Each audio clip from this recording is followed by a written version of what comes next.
Hello, welcome to God's Wisdom for Working Women. I am your host, Madrilyn Parham, and I'm glad to be with you once again. The purpose of this channel is to provide biblical content and biblical solutions for women as they face critical issues in the workplace. But before we can address any critical workplace issue, we must first recognize that our jobs are to be regarded as a gift from God, and our response to His gift is to worship Him. So, what does it mean to worship God in the workplace? It means to have a heart of gratitude to God for His provision by responding in a manner that honors Him while using the skills and abilities He has given us. I'll say this again. It means to have a heart of gratitude to God for His provision by responding in a manner that honors Him while using the skills and abilities He has given us. So worship is more of an attitude than an action. Colossians 3:23 tells us, whatever you do, work heartily as for the Lord and not for men. With this in mind, as we go to our places of employment, whether it is a designated location or working remotely, we are to carry this attitude with us. It doesn't matter what type of work you do, whether you have been professionally trained, whether your job requires a license. Even if you don't have any special training or experience, you are still to worship. The custodian to the COO has the same responsibility, and that responsibility is worship. Whether you make $20,000 a year or $200,000 a year, you are to worship. So think of the tangible benefits from our jobs. We receive a salary that allows us to enjoy some of the benefits of this life. Our jobs provide resources to provide for our families. We can help others in need. We give to our church and other kingdom-related ministries. We simply enjoy and experience some of the benefits of this earthly life. In this present economy with sky-high inflation, God is still providing for us. Additionally, the workplace provides health insurance, financial products to prepare us for retirement, and opportunities to save and invest money. One of the greatest benefits that I've experienced from the workplace is the lifelong friendships and relationships that I have made. Some of my best friends are people that I have made while working. All this comes from God. So, what does worshiping in the workplace look like? Today I want to identify 4 elements of worshiping God in the workplace. 4 elements. And the first element is this: show up for work. In other words, get up, get dressed, go to work, be on time. Proverbs 6:10 and 11 says this: a little sleep, a little slumber, a little folding of the hands to rest, and poverty will come on you like a thief. It is almost impossible to earn a living if you don't go to work.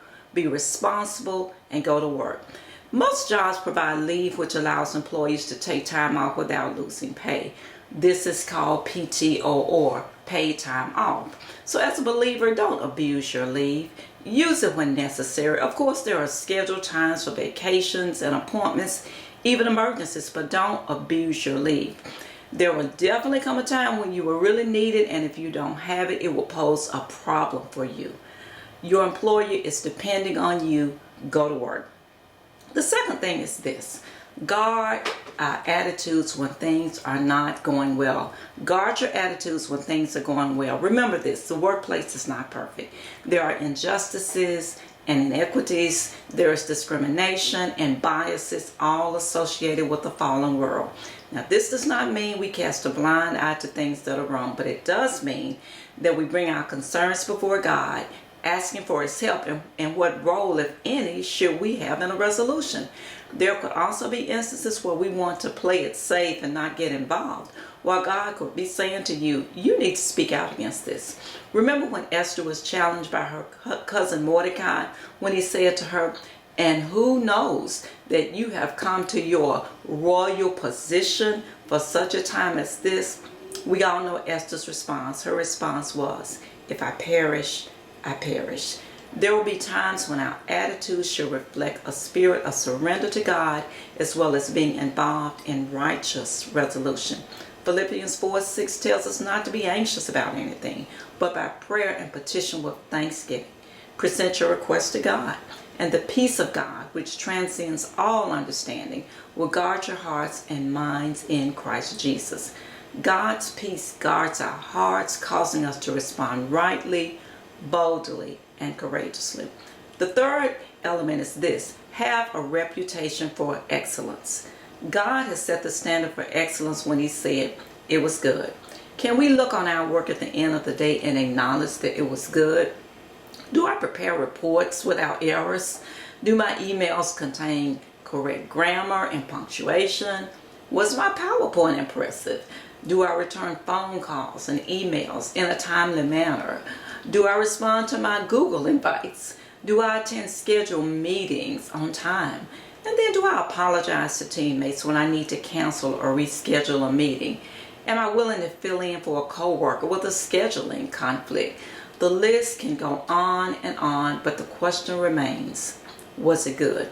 When a job is half done, consequences can be far-reaching and sometimes very serious. Let's face it, things can be honestly omitted and overlooked. We are humans and we make mistakes, but things should not be intentionally left undone simply because we don't want to do it, especially when it needs to be done and it's your responsibility to do it. Finish what you start. Galatians 6:9 says this, and let us not grow weary of doing good, for in due season we will reap if we do not give up. Excellence begins by being faithful in the small things. And the fourth and final element is this: remind others to be thankful. Remind others to be thankful. Avoid falling into the trap of grumbling and complaining, which leads to ingratitude. This is so easy to do because complaining and grumbling is just our natural sinful default. I'll say it again. Grumbling and complaining is our natural sinful default. We are not naturally defaulted to giving thanks. Grumbling and complaining says, I don't like the situation, I want my misery to be spread to others, and I don't care who knows it. Or we can make a request to God that says, Lord, this is a difficult situation, but I know you have sovereignly placed me here for a time, and I want to do my best to please you. Choose the latter. Now, remind others of the blessings they have on the job, while at the same time show compassion and empathy to them regarding difficult circumstances and difficult situations that they are facing. Also remind them that the workplace is not perfect. It bears the scars of a fallen world. 1 Thessalonians 5:16-18 tells us, rejoice always, pray continually, give thanks in all circumstances, for this is God's will for you in Christ Jesus. In our difficult circumstances, we can still give thanks. So, how do we worship God in the workplace? Well, the first thing we do, we show up for work. We go to work. We get dressed. We show up for work on time.